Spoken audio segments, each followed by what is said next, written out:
성경 말씀 마태복음 13장 1절에서 9절까지입니다.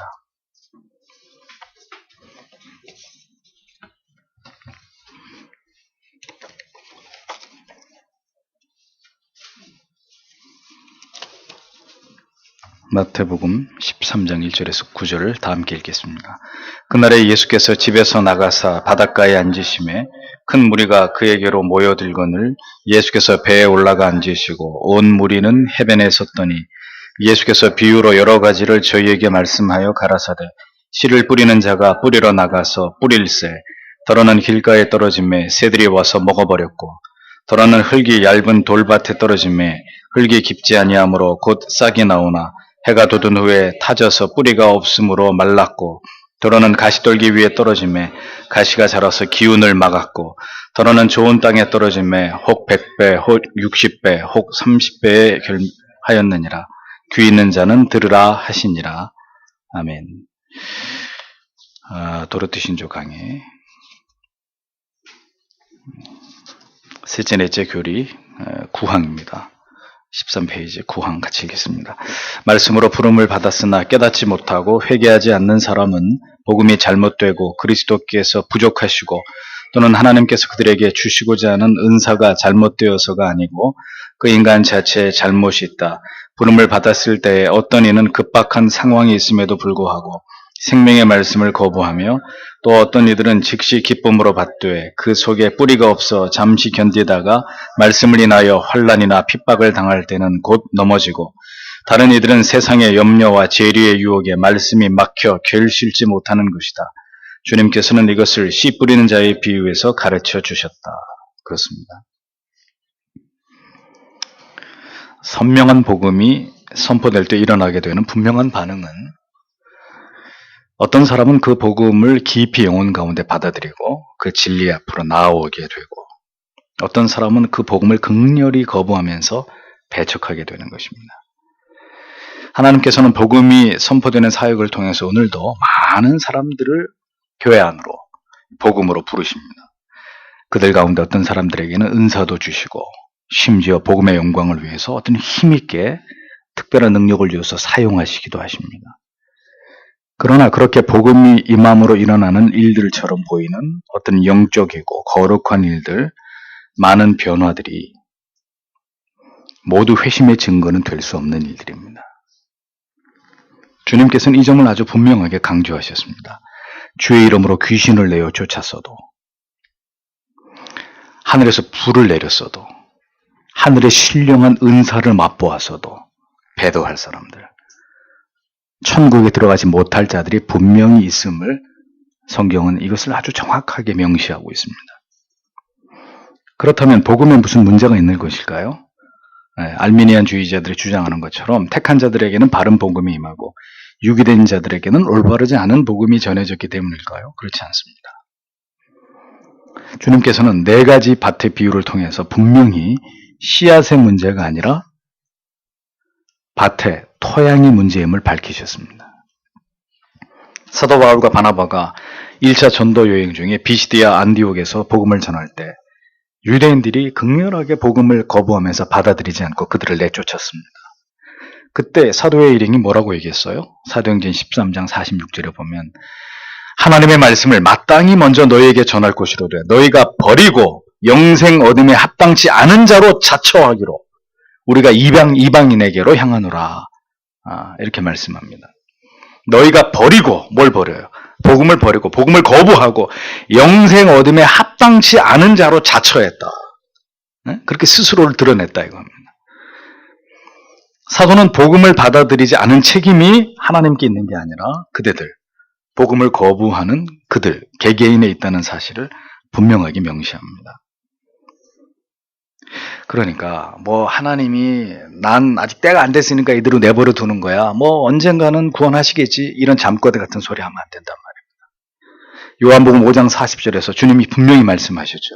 그러나 너희가 영생을 얻기 위하여 중요한 말씀.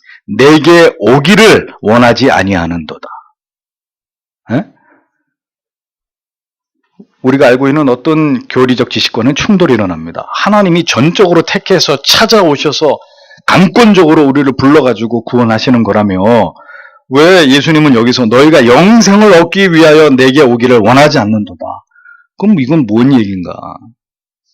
자, 이 교리의 설교를 다 듣고 나면 이 답을 여러분들이 얻으실 수 있을 겁니다. 복음은 분명히 택자나 불택자에게 동등하게 풍성하게 주어집니다. 그러나 복음으로 부르심을 받은 자 모두가 그 복음을 진정으로 받아들여서 구원을 얻는 것은 아닙니다. 바른 믿음을 찾아서 개혁교회에 오시는 모든 분들이 모두 진리에 첨예하고 정교한 도에 온전히 복종하고 순종하면서 바른 믿음의 길을 가느냐? 아니라는 거죠. 예수께서는 이러한 복음이 거부되고 있는 영혼의 모든 문제들을 바로 씨 뿌리는 비유를 통해서 분명하게 설명하셨습니다. 모든 밭에 씨앗이 뿌려지지만 모든 밭에서 씨앗이 발아하고 줄기가 자라고 열매를 맺지 못하는 이유를 분명하게 밝히고 계십니다. 말씀을 들으나 악한 자가 와서 그 마음에 뿌리는 것을 빼앗아 가버리고 또 말씀을 듣는데 즉시 기쁨으로 받지만 그 속에 뿌리가 없어가지고 잠시 견디다가 그 말씀으로 인해서 혼란과 핍박이 일어나면 그냥 넘어져 버리고 말씀을 듣는데 세상의 염려와 재리의 유혹에 말씀이 막혀가지고 결실치 못하는 그런 이유들 때문에 복음은 거부되는 것이다. 그 사람이 예수를 믿을 수 없는 것이다. 이렇게 설명하는 거예요. 결국은 씨앗의 문제가 아니라 토양의 문제, 밭의 문제를 정확하게 짚어가면서 말씀해 주셨습니다. 씨앗에는 아무런 문제가 없고 밭의 상태, 영혼의 상태, 그 마음의 상태가 올바른 진리를 받아들일 아무런 준비가 되어 있지 않고 온갖 세상에 잡다한 것들이 가득 차 있어서 결국은 그 복음에 대해서 아무것도 반응하지 못하는 영적인 좀비 상태에 있을 수 있다는 것을 말씀하고 있는 거죠. 다시 말하지만 복음의 문제가 아니라 그 사람의 영혼과 마음의 문제라는 것입니다. 뿌리를 아예 내리지 못하는 돌밭이나 뿌리를 내리고 어느 정도 자라기는 하지만 결실하지 못하는 가시떨기 밭이나 다르지 않다는 거예요. 전혀 복음을 듣지 않는 자나 복음을 듣기는 들어도 이 자리에 앉아가지고 복음을 듣기는 들어도 전혀 그 복음이 영혼과 삶에 아무런 영향을 미치지 못하는 자나 복음을 거부하는 것은 똑같다, 동일하다. 저 밖에서 교회 나가는 거를 거부하고 미쳤어 교회 나가게? 나는 예수 안 믿어 교회 안 나가 라고 말하는 사람들이나 말씀을 수백 번 수천 번 들었는데 그렇게 듣는 것으로 끝나버리고 그 모든 은혜들을 다 잃어버리는 사람들이나 복음을 거부하고 있는 것에서는 동일하다. 중요한 말씀이에요. 복음을 듣지만 부주의하게 듣고 전혀 진리의 내용을 깨닫지 못하고 진실되게 회개하지 않는 모든 이유는 모두 복음의 문제가 있는 것이 아니라 전적으로 그 복음을 신중하게 주도면밀하고 용의 주도하게 그 하나님의 말씀을 받아들이지 않고 그 진리를 가지고 심각하게 고뇌하지 않는 가볍게 이를 데 없고 부주의하고 무성의하게 이를 데 없는 진리에 대해서 아무런 열심도 열정도 없는 영혼에 있다는 사실을 성경은 분명히 얘기하고 있는 것입니다. 전적으로 복음을 거부한 사람이나 오랫동안 교회 안에 있었어도 전혀 올바른 진리를 깨닫지 못한 무지한 상태로 종교생활을 오랜 시간 동안 계속한 사람들이나 은사를 체험했다고 자처하면서도 여전히 성령의 열매는 전무한 사람들이나 성경에 많은 지식은 있지만 모두 지식일 뿐이고 말씀을 지켜 살아가는 첨예한 경건한 삶이 없는 모든 사람들은 하나같이 모두 복음을 거절하고 있는 사람들이라. 그 모든 책임은 본인들 자신들에게 있다는 것을 분명하게 기억해야 되는 거예요. 변명의 여지가 없는 거예요. 진리의 도에 복종하는 것이 신앙입니다. 그 말씀대로 지켜 행하고 살고자 하는 것이 진정한 거듭난 신앙입니다. 거듭난 의지입니다. 내 마음대로, 내 생각대로 언제나 하나님의 뜻을 거스려서 살아가는 삶을 합리화하고 변명하는 삶은 결코 그리스도인의 삶이라고는 볼 수 없는 거예요. 그래서 매튜 미디는 almost Christian, 유사 그리스도, 거의 그리스도인이 한데 그리스도인이 아닌, 그렇게 규정을 했죠. 그것은 여전히 복음을 거부하고 있는 불신의 삶이라는 거예요. 회심이 일어나지 않는 일은 크게 두 가지 이유 때문입니다. 선명하고 올바른 복음이 선포되지 않았기 때문이든지, 아니면 그 복음을 듣는 자의 마음이 전혀 복음에 집중하지 않고 복음의 필요성을 절실하게 깨닫지 못하고 있기 때문입니다. 더불어서 복음이 그 마음에 깊이 심기워져서 열매 맺게 되지 못하는 이유를 보다 면밀하게 생각을 해보면 이 말씀의 근거에서 세 가지 정도로 생각해 볼 수 있는 거예요. 첫 번째는 진리에 대해서 전혀 부주의하고 무성의한 태도로 일관하는 형식적인 신앙의 모습 때문입니다. 교회를 지금도 취미생활 하듯이 다니는 많은 교인들이 있죠.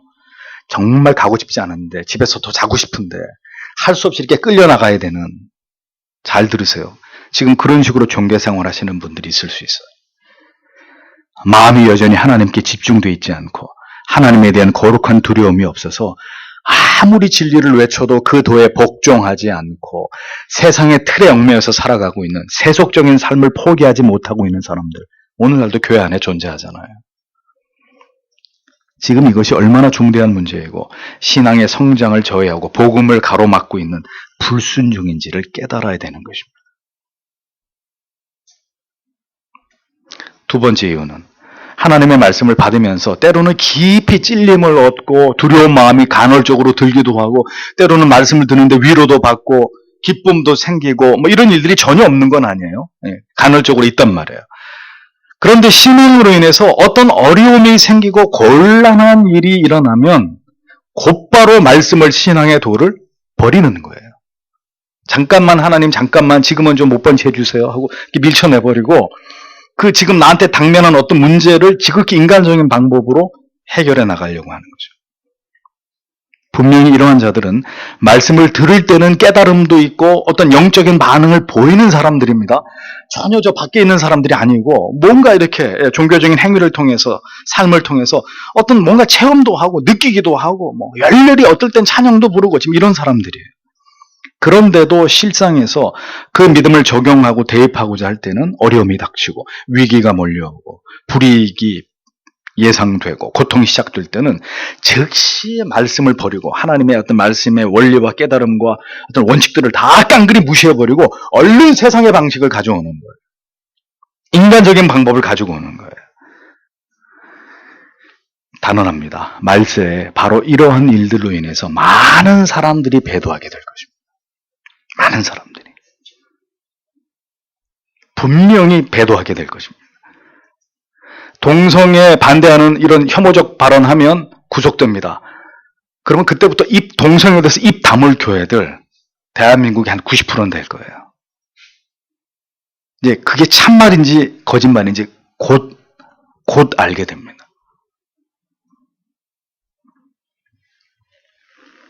그런 사람들이 교회를 다니면서 말씀을 들으면서 느끼는 것은 진정한 은혜와 깨달음과 믿음이 아니라 그냥 일시적인 믿음이었던 거예요. 그때만 이렇게 그때만 반짝하는 일시적인 믿음이었다.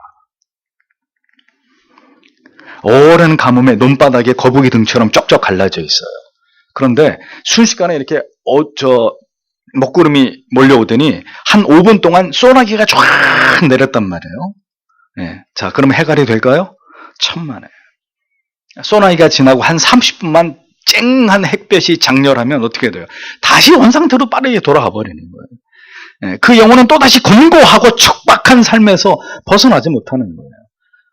세상에서는 불신자처럼 살다가 교회 와가지고 맨날 졸고 딴 생각하는데 어느 날은 막 벼락 같은 소리를 듣고 아유 내가 이러면 안 되겠구나, 정신 차려야지. 그런 날도 있다니까요. 찬송 부르는데 눈물이 이렇게 갑자기 나. 눈물이 왜 나는 거지? 그런지도 어찌든 눈물이 나고. 그런 일이 있어요. 그러면 뭐해? 문 열고 나가면서 다 교회에다 반납하고 다시 세상으로 가가지고 자기의 그 본연의 모습에 충실하게 살아가는 사람들. 일시적인 믿음. 들어오면 딸깍해서 불 켜고 나갈 때 딸깍하고 불 끄고 나가고 영혼에 불을 켰다가 껐다가 수시로 이렇게 하는 사람들 신자 아니란 말이에요.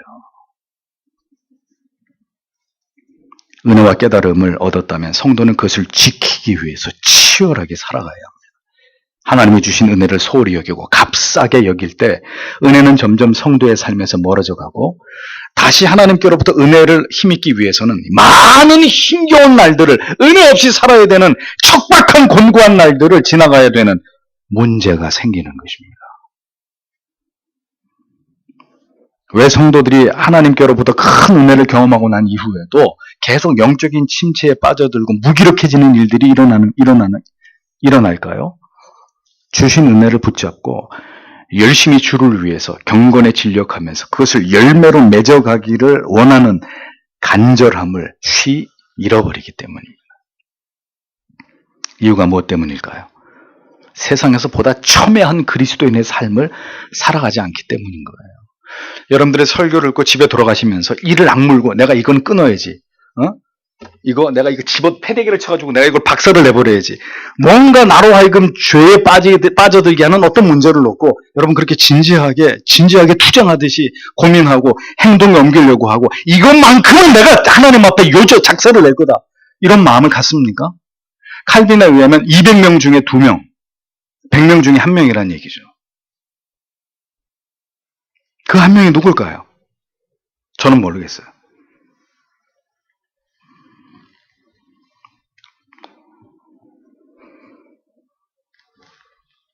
신앙의 성숙은 끊임없이 하나님 앞에서 그리고 자기 자신에 대해서 어떤 원칙을 세우고 기준을 세우고 그것을 지켜내기 위해서 치열하게 살아가는 삶을 통해서 이루어지는 것입니다. 여러분, 청교도들 가운데 그리고 우리 종교개혁자들의 위대한 우리의 신앙의 선배들 가운데 하나님을 경건하게 섬긴 사람들 가운데서 아무도 자기를 점검하는 엄격한 체크리스트를 가지지 않았던 사람은 단 한 사람도 없습니다. 언제나 자신의 말씀에 묻고들려고 하는 탁월한 열심을 가졌던 사람들이 하나같이 신앙의 위인들이었습니다. 그들의 평전이 그것을 증언하고 있습니다. 어찌 삶에서 아무런 노력도 없고 자기 점검도 없고 세상에 쉽사리 내 마음을 내어주지 않기 위한 어떤 노력이나 영혼의 깨어있음을 빼앗기지 않으려고 하는 그런 싸움 없이 성화를, 마음의 거룩한 기쁨과 희열을 지켜갈 수 있다고 믿으시는 겁니까? 오늘 주신 말씀을 붙들고 자기 전까지 진지하게 설교 노트를 보고 설교 본문을 다시 보고 설교를 다시 듣는다든지 이러한 노력 없이 집에 가시면 집에 가시자마자 TV 틀어놓고 프로야구 보시고 안 그러시겠지만 그럼 뭘 어떻게 하자는 거예요? 그러면은 뭘 어떻게 해야 우리 믿음이 자라는 거예요? 요동치 않는 거예요.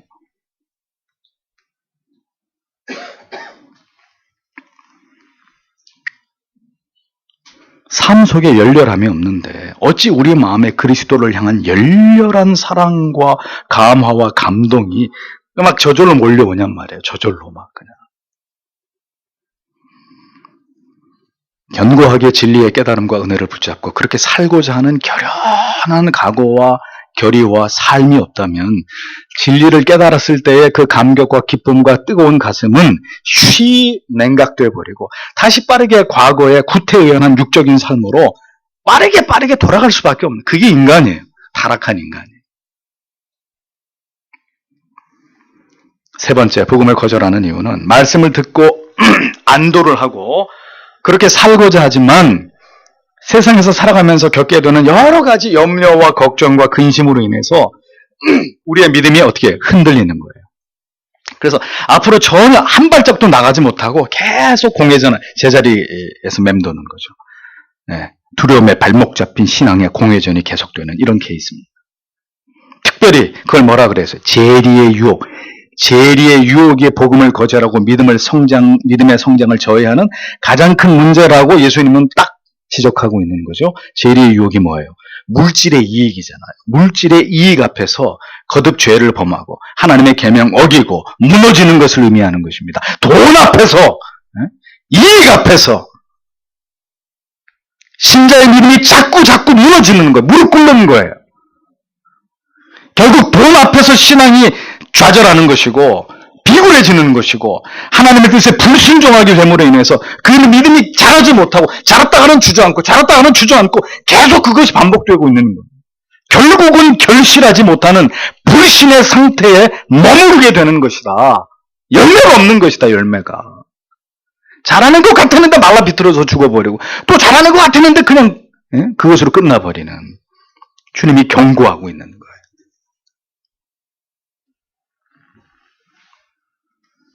오늘 이 시대 참된 신앙의 시금석은 바로 이 돈의 문제에서 판가름 납니다. 더 많은 돈, 더 여유로운 삶, 결국 그것 때문에 다 팔아먹는 거 아니에요. 신앙이고 뭐 교리고 뭐고 다 팔아먹는 거예요. 결국 그것 때문에 올바른 신앙으로 자라지 못하고 견고한 믿음으로 열매 맺는 삶으로 나아가지 못하는 것입니다. 무슨 변명이 필요해요, 거기에.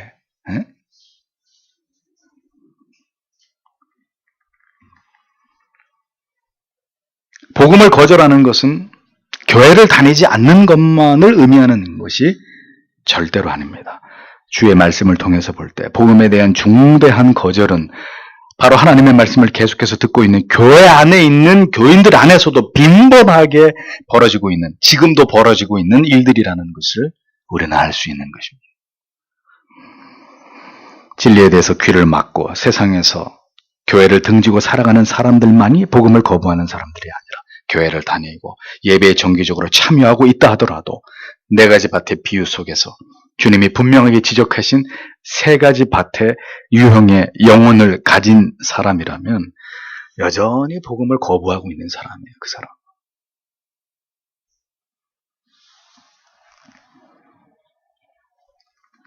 말씀이 드려질 때 그것이 간절한 마음 속에 떨어져야 되고, 그리고 마음 깊이 그 진리가 깨달아져야 되고. 그래서 여러분 나누는 거 아니에요. 구역 모임 때 그 설교를 듣고 나눌 때 거기서 아주 끈적끈적한 게 나와야 돼요. 아주 이렇게 쑥 지나가는 것들이 아니라 이 말씀이 여기 와서 박혀버렸습니다. 나는 오늘 그 하나님의 말씀에 내 영혼이 충격을 받고 그 말씀이 여기 와서 박혀가지고 나는 지금 어찌할 바를 모르겠습니다. 이 정도까지 가야 되는 거예요. 그래야 뭐가 남을 거 아니에요. 우리 삶에서 뭐가. 뭐 듣기는 뭘 많이 들었는데 딱히 생각나는 건 없고 참 어떻게 해야 될지 모르겠어요.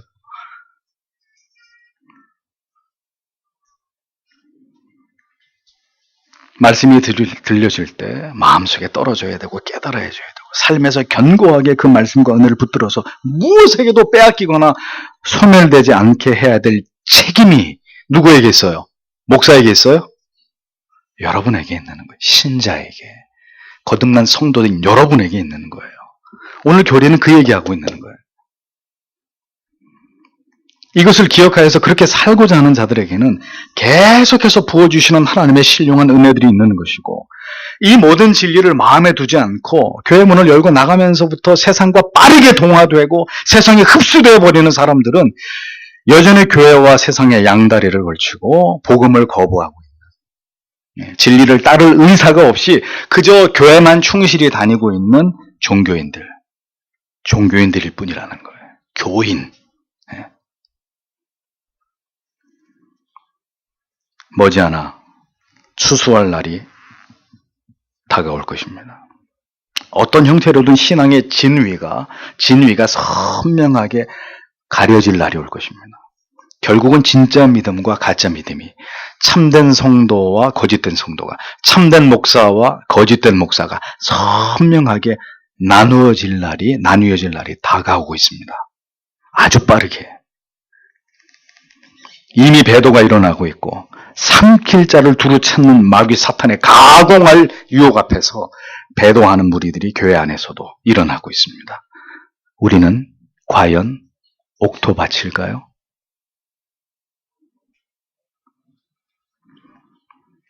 간절한 마음으로 그 말씀을 듣고 그리고 삶으로 돌아가서 그 말씀의 가치를 굳게 지키면서 하나님의 뜻을, 그리스도를 아는 냄새를 세상에 드러내고 풍기면서 어떤 고난이나 핍박이나 불이익이 와도 신앙의 외기를 지키면서 끝까지 진리를 수호하고자 하는 그 믿음을 가진 사람입니까? 우리는 어떤 사람이에요? 우리는 누구입니까?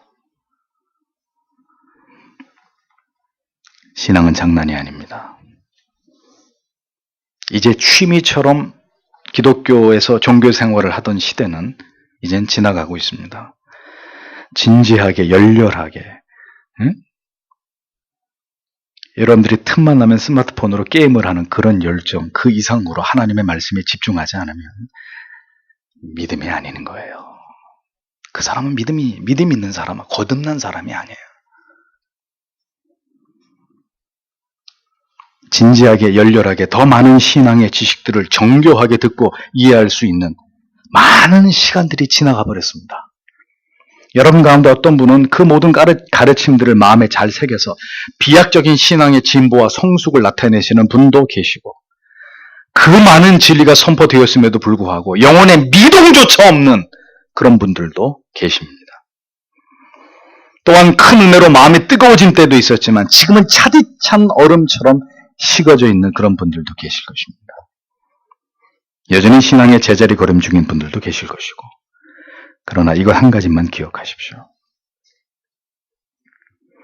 하나님께서는 이미 구원으로 부르신 자녀들 가운데 힘써 죄를 죽이고 경건에 이르기를 진력하면서 성화의 힘을 쓰는 자들에게만 개별적으로 그들을 진리로, 은혜로, 성화의 삶으로 이끄시는 분이십니다. 즉 진리를 거부하고 하나님 배우기를 멀리하고 보다 적극적으로 하나님의 말씀과 계명에 순종하지 않는 게으른 자의 팔을 강제로 꺾어가지고 성화의 길로 인도하시면서 신앙의 성숙을 이끄시는 그런 하나님이 절대로 아니시라는 거예요.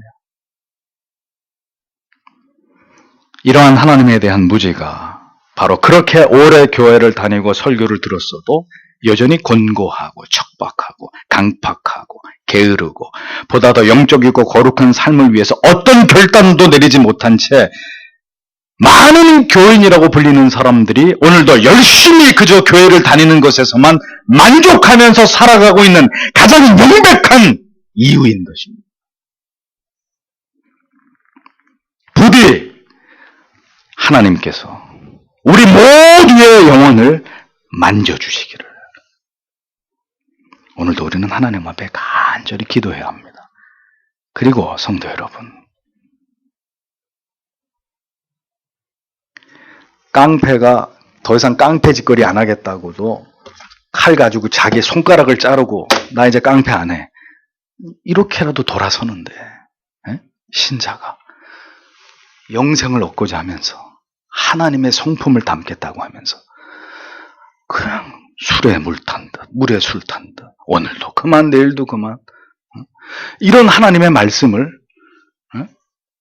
이렇게 이런 말씀, 이 정도의 강도의 말씀을 듣고도 아무렇지도 않게 그냥 멍하게 또 그렇게 삶으로 돌아가서 어제 살던, 작년에 살던, 10년 전에 살던 삶을 계속 살아갈 것 같으면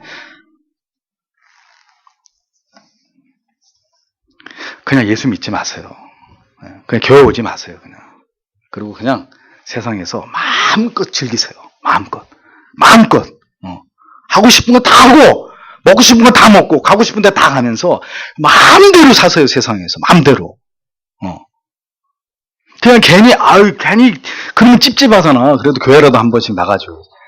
그런 거 하나님 절대로 안 기뻐하시니까 그냥 마음대로 사세요. 마음대로. 차라리 그렇게 살고 그 다음에 죽을 때 뭐 어디로 가든지 가면 될 거 아니야. 그렇게 살다가 가시면 되는 거예요.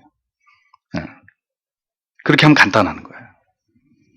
억지로 뭐 아버지 때문에, 어머니 때문에, 누구 때문에 억지로 그렇게 하지 마시고 차라리 세상에 가가지고 마음대로 죄 짓고 살다가 정말 하나님이 나를 사랑하시면 병신 만들어서도 데려오실 거 아니에요. 그럼 그때 오는 거야. 그때 진짜 닭똥 같은 눈물을 흘리면서 전부여 의지업 주여 아버지 돌아옵니다. 그때 오시라고. 그때 내가 쌍수 벌려서 진짜 환영해 드릴 테니까. 이것도 아니고 저것도 아니고 안 됩니다. 안 돼요. 정말 이 4가지 밭의 비유가 분명한 말씀을, 메시지를 우리에게 던지고 있는 거예요. 복음이 문제냐? No, 전혀. 분명히 4가지 밭 중에 하나예요. 우리는 벗어날 수 없어요. 그럼 3가지 밭은 의미 없는 거고 우리는 옥토여야만 돼요. 옥토가 아닌 것은 밭이 아닌 거예요. 의미가 없는 거잖아요. 오늘도 주신 말씀을 잘 생각하십시오. 잘 생각하시고 간절히 기도하고 하나님을 의지하고 사모하고 하나님께 집중하십시오. 어떤 어려움이 있어도 하나님이 건져내십니다. 붙들고 가십니다. 살려내십니다. 에? 그거 못 믿을 것 같으면 예수 믿을 수 없어요. 그러면 세상 믿고 사람 믿고 살아야 돼. 돈 믿고 살아야 돼.